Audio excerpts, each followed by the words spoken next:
Hi, it's Craig, WJ6F. Today's video, we're going to be talking about the UV-25X4 from Baofeng Tech, and we'll get to it right after this.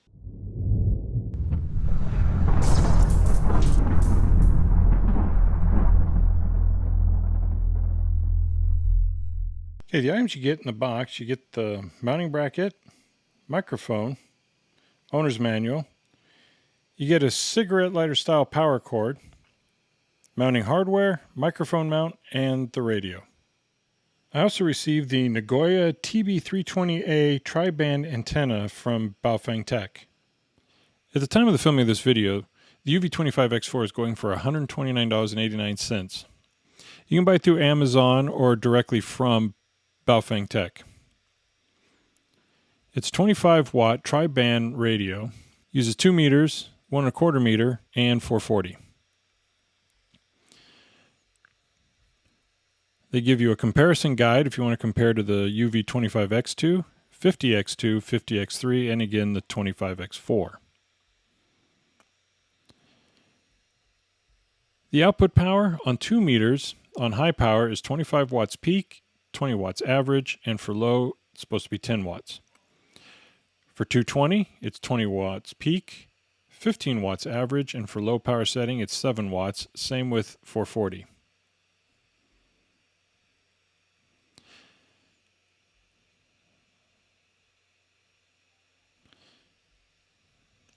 Shows you they can receive FM stations 87.5 to 108 megahertz. For 2 meters, 136 to 174 megahertz. For 220, 220 to 225 megahertz.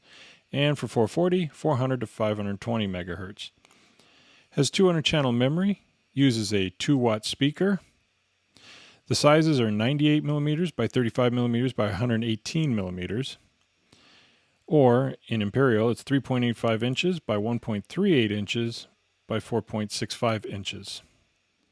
From the website, you can just go to Support, hit Software, and this will allow you to download Chirp so that you can program from your computer. Having also received the Nagoya TB320A tri-band antenna, it's currently going for $57.95. This antenna can handle up to 100 watts of power. Again, they give you another comparison chart. Right here you see 100 watts. Works on 2 meter, 220, and 440. Has a gain of 5.5 dBi, and the connection can be SO239 and NMO. They give you a little adapter in the kit. They've done a great job with their user manual. This manual covers the 25X2, 25X4, and 50X2. Should you lose your manual, you can go to the Baofeng Tech website and download another one. They give you 2 different areas that discuss the menu. You get it right here in Chapter 3, as well as Appendix A, which gives you a complete breakdown of what all the menu items for.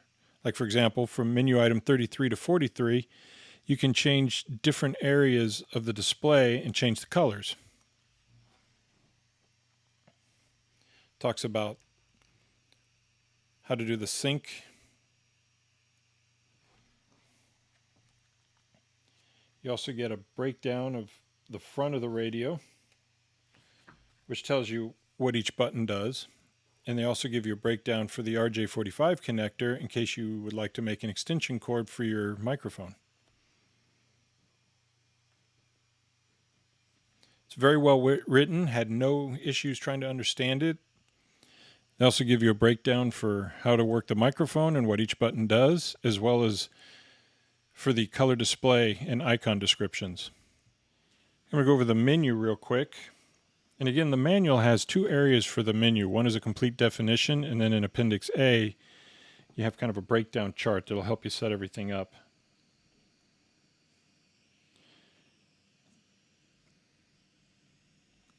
And there's 62 different menu settings in total. You have your step, you can change that. I like to go to 2.5, but it goes all the way up to 25. Your squelch.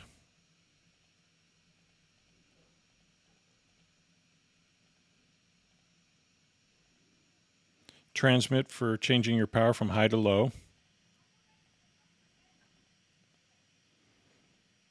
Auto lock, timeout timer. Change that to 120 seconds. Automatic power off.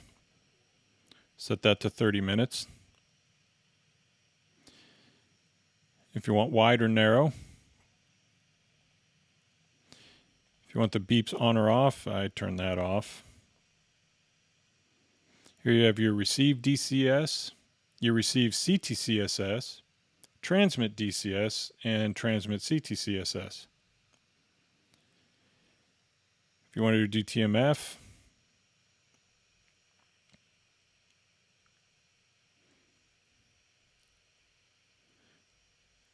you can do a speaker mute.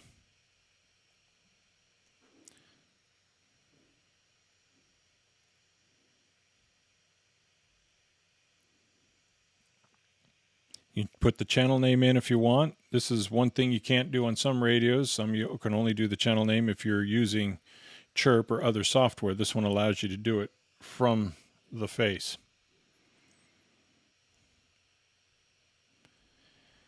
If you want to show frequency or screen name on either do channel frequency or the tag name for channels A, B, C, and D. Language, if you want in English or Chinese. Sync. You can either sync up A and B, C and D, or all four of them. And what this will show is on channel A, you'll have your tag name, and then B will show the frequency, same with C and D.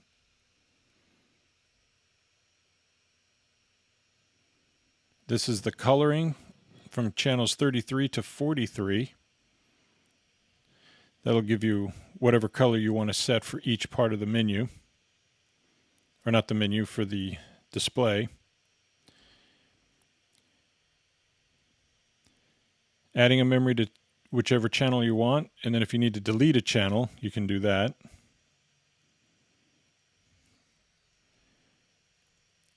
This is for your shift, positive, negative, or off. Your offset, like for 2 meters. You're at 6.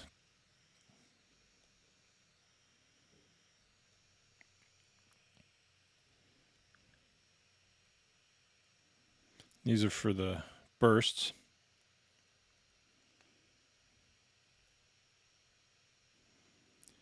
Mic. You have mic gain on channel 57.